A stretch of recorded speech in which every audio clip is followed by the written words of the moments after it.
ஓம் சாந்தி. अव्यक्त समिज्ञை 3 जनवरी 2025।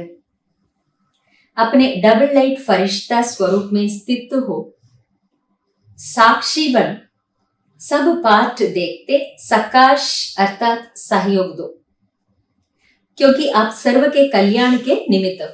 பாபா சொல்றார், குழந்தைகளே, தங்களுடைய டபுள் லைட் ஃபரிஷ்தா ஸ்வரூபத்திலே நீங்கள் நிலைத்திருந்து கொண்டு சாட்சியாக ஆகி அனைவருடைய நடிப்பை பார்த்தபடியே சகாஷ் கொடுக்கின்ற, அதாவது உதவியை கொடுக்கின்ற வேலை செய்யுங்கள். எந்த ஸ்வரூபத்துல நம்ம இருக்கணும்? டபுள் லைட் ஸ்வரூபத்துல, ஃபரிஷ்தா ஸ்வரூபத்துல இருக்கணும்.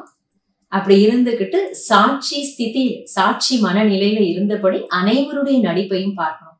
அப்படின்னா சாட்சி நிலை அப்படிங்கிறது ஜட்ஜ்மெண்ட் பண்ணாத நிலை.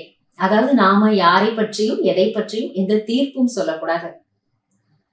நாம நம்முடைய கடமையான சகாஷ் கொடுக்கின்ற அந்த பணியை, அந்த கடமையை மட்டும்தான் நாம செய்யணும். அதுதான் சாட்சியினுடைய வேலை. அதனால பாபா சொல்ல, சாட்சியாகி எல்லாருடைய நடிப்பை பார்த்துக்கிட்டு அவங்களுக்கு நீங்க சகயோகம் கொடுக்கக்கூடிய, சகாஷ் கொடுக்கக்கூடிய வேலையை செய்யுங்க. ஏனென்றால் முழு உலகத்திற்கும் நன்மை செய்வதற்கு நீங்கள் கருவியாக இருக்கின்றீர்கள்.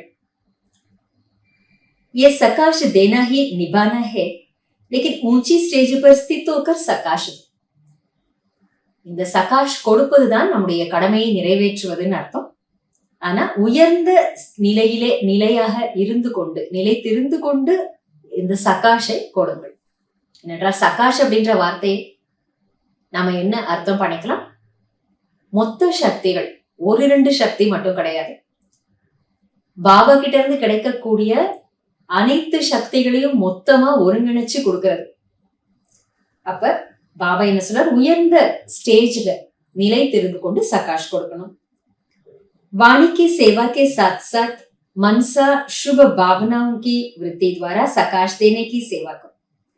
வார்த்தையால் செய்கின்ற சேவையின் கூடவே மனதின் சுப பாவனைகளின் உள்ளுணர்வின் மூலம் சகாஷ் கொடுக்கின்ற சேவையை நீங்கள் செய்யுங்கள். வார்த்தைனால நம்ம சேவை பண்றோம், ஞானம் சொல்றோம், புரிய வைக்கிறோம், முயற்சி பண்றோம். முடிந்த வரைக்கும் மற்றவங்களுக்கு இந்த ஞானத்தை, ஞான ரத்தினங்களை புரிய வைக்கணும்னு நம்ம முயற்சி செய்யறோம். பட் பாபா என்ன சொல்ற? வார்த்தையினால சேவை செய்யறதோட கூடயே அந்த ஆத்மாக்களுக்கு மனதினால சுப பாவனைகளை நம்ம வழங்கணும். அந்த ஒரு சகாஷ் கொடுத்துட்டே கூடவே வார்த்தையினாலேயும் ஞானத்தை புரிய வைக்கணும். அப்ப இந்த சகாஷ் கொடுக்கக்கூடிய சேவையை உயர்ந்த ஸ்திதியில நிலைத்திருந்து கொண்டு நம்ம செய்யணும். டபுள் லைட் ஃபரிஷ்தா ஸ்வரூபத்திலையும் சாட்சி நிலையிலையும் இருக்கணும். இன்றைய நாள் முழுக்க இதை நாம ஹோம்ஒர்க்கா எடுத்துப்போம். நன்றி பாபா. ஓம் சாந்தி.